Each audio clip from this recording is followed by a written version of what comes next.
अध्यक्ष महोदय, देश की अर्थव्यवस्था कई फैक्टर्स पर निर्भर करती है। हाल के दिनों में सरकार ने दो बड़े ब्लंडर किए हैं जिनका बोझ आम जनता को उठाना पड़ रहा है। एक हमारी यूएस के साथ जो ट्रेड डील है और दूसरा विदेश नीति में अमेरिका के सामने जो हमारा आत्मसमर्पण है।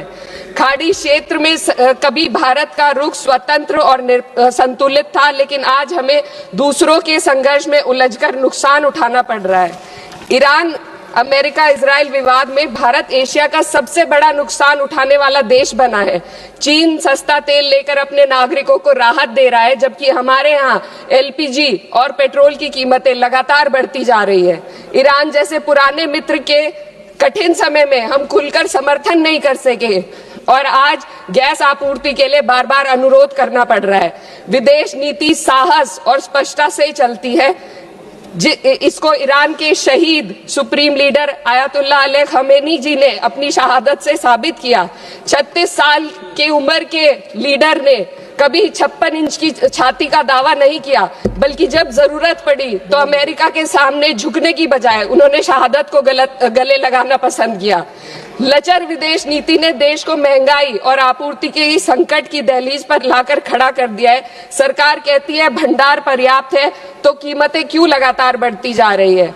अमेरिका के साथ जो हाल है वह व्यापार समझौता भी यही बताता है। आज भारत अमेरिका के साथ $40 बिलियन का ट्रेड सरप्लस रखता है, लेकिन इस समझौते के बाद हमें हर साल $100 बिलियन का आयात करना पड़ेगा। इससे सरप्लस घाटे में बदल जाएगा।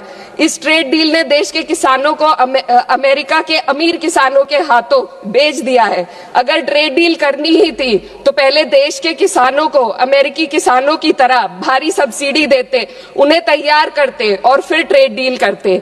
यह तो वैसा है जैसे दौड़ में किसी के हाथ पैर जंजीरों से बांध दिए गए और फिर कहा जाए अब दौड़ कर दिखाओ। हमारे किसानों के हाथ पैर महंगी यूरिया, महंगी बिजली और महंगे कृषि यंत्रों से बंधे हुए हैं। अध्यक्ष महोदय, फाइनेंस बिल पर बात हो और महंगाई पर बात ना हो तो आम लोगों के साथ अन्याय है। आम आदमी के लिए रोजमर्रा के खर्चे महंगे होते जा रहे हैं। एलपीजी, स्वास्थ्य और शिक्षा की महंगाई सबसे अधिक है।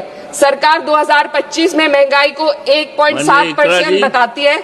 सर 2 मिनट बस कंक्लूड कर रहे हैं। लेकिन मेडिकल महंगाई 14% है, ये एशिया में सबसे ज्यादा है और शिक्षा की महंगाई 12% तक पहुंच गई है। कई परिवार अपनी आय का आधे से ज्यादा हिस्सा सिर्फ एक बच्चे को पढ़ाने के लिए या उसकी विवाह करने के लिए खर्च करने पर मजबूर है।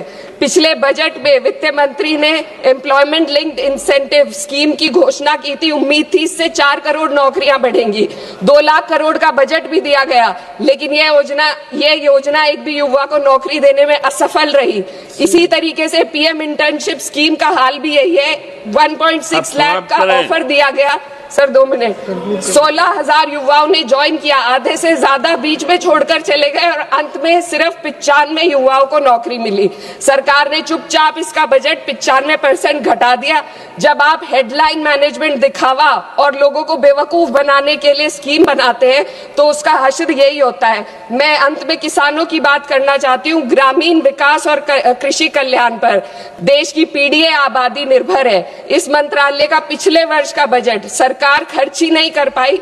53,000 करोड़ ग्रामीण विकास और 7,000 करोड़ कृषि कल्याण के लिए बेकार पड़ा रहा। गांव, किसान और मजदूर मदद की उम्मीद कर रहे थे, लेकिन सरकार हाथ पैर बांधे बैठी रही। अध्यक्ष महोदय, इसलिए मैं इस सदन से मांग करती हूं कि इस वित्त विधेयक को खारिज किया जाए। 2019 की कॉर्पोरेट टैक्स कटौती को वापस लिया जाए। सामाजिक क्षेत्र पर खर्च को कम से कम जीडीपी का 6 से 8% तक बढ़ाया जाए। हर पूंजीगत खर्च को रोजगार सृजन से जोड़ा जाए और वास्तविक एमएसपी का ग्रामीण सुरक्षा सुनिश्चित की जाए। इससे कम कुछ भी 140 करोड़ भारतीयों के साथ धोखा होगा जिन्होंने हमें चुना है। महोदय, ये जनता सब देख रही है। इस सदन को तय करना होगा कि हम कॉर्पोरेट कल्याण के हक में काम करेंगे या जनता के कल्याण में। मैं इस विधेयक का विरोध करती हूँ। बहुत बहुत शुक्रिया। धन्यवाद।